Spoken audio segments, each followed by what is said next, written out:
మీ smart phone location పై మీకు control పోనుందా? అవును. ఇక లొకేషన్ ఆఫ్ చేయడం అస్సలు కుదరదు. కేంద్ర ప్రభుత్వం కొత్త నిబంధన వస్తే మీరు ఆపేసిన బ్యాక్గ్రౌండ్లో ట్రాకింగ్ ఆగదన్నమాట.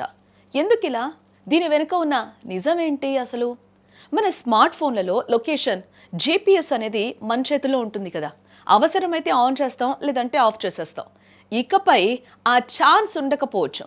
మనం లొకేషన్ ఆపేసినా బ్యాక్గ్రౌండ్లో అది పనిచేసేలా కొత్త నిబంధన తీసుకురావాలని కేంద్ర ప్రభుత్వం గట్టిగా ఆలోచిస్తున్నట్లుగా తెలుస్తోంది. ప్రస్తుతం మన పోలీసులు, దర్యాప్తు సంస్థలు ఏదైనా కేసు విషయంలో లొకేషన్ ట్రాక్ చేయాలి అని అంటే మొబైల్ టవర్ల డేటాపై ఆధారపడాల్సి వస్తోంది. టవర్ల డేటా ద్వారా ఖచ్చితమైన లొకేషన్ తెలుసుకోవడం కష్టమవుతుంది. అందుకే కేంద్రం కొత్త ప్లాన్ వేస్తుంది. మెరుగైన భద్రత, నేర పరిశోధనల కోసం ఫోన్లో ఖచ్చితమైన లొకేషన్ను ఎప్పుడూ ట్రాక్ చేసే విధంగా కార్యాచరణ రూపొందిస్తూ ఉంది. ఇందుకోసం అసిస్టెడ్ జీపీఎస్, ఏజీపీఎస్ అనే టెక్నాలజీని ఫోన్లలో తప్పనిసరిగా ఆన్లో ఉంచాలి. ఈ సిస్టమ్ ఎప్పుడూ కూడా ఆన్లో ఉండటం వల్ల మీటర్ల తేడాతోనే వ్యక్తి ఎక్కడున్నారో ఖచ్చితంగా గుర్తించవచ్చట. యూజర్లు లొకేషన్ను ఆపడానికి వీలు లేకుండా ఈ సిస్టమ్ను కేవలం స్మార్ట్ ఫోన్ తయారీ సంస్థలు మాత్రమే యాక్టివేట్ చేయాలి. అంటే మీరు లొకేషన్ బటన్ ఆఫ్లో పెట్టినా బ్యాక్గ్రౌండ్లో ఆ సమాచారం సెల్యులార్ ఆపరేటర్లకు అందుతూనే ఉంటుంది. దర్యాప్తు సంస్థలకి ఇది చాలా ఉపయోగకరమని టెలికాం శాఖ ప్రతిపాదన కూడా చేస్తూ ఉంది.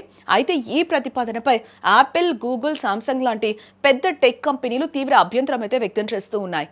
దీనికి కారణం మాత్రం ఒకటే చెప్తుంది: ప్రైవసీ.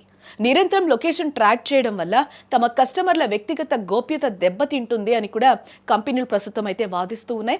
లొకేషన్ ట్రాకింగ్ను తప్పనిసరి చేయడం సరికాదని, అది పూర్తిగా యూజర్ ఎంపిక మేరకే ఉండాలని ప్రభుత్వానికైతే ఒక స్పష్టంగా అవి చెప్పడం జరిగింది.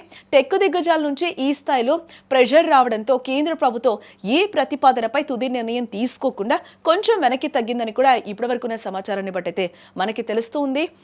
ఒకవైపు నేరాలను అరికట్టడానికి, భద్రత పెంచడానికి ప్రభుత్వానికి ఈ వ్యవస్థ అవసరం.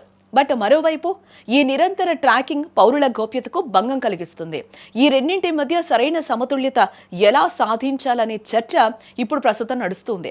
దీనిపై కేంద్రం ఎలాంటి నిర్ణయం తీసుకుంటుందో కూడా మనం వేచి చూడాలి. ఈ నిర్ణయంపై మీరేమనుకుంటున్నారో ఫస్ట్ కామెంట్ చేయండి.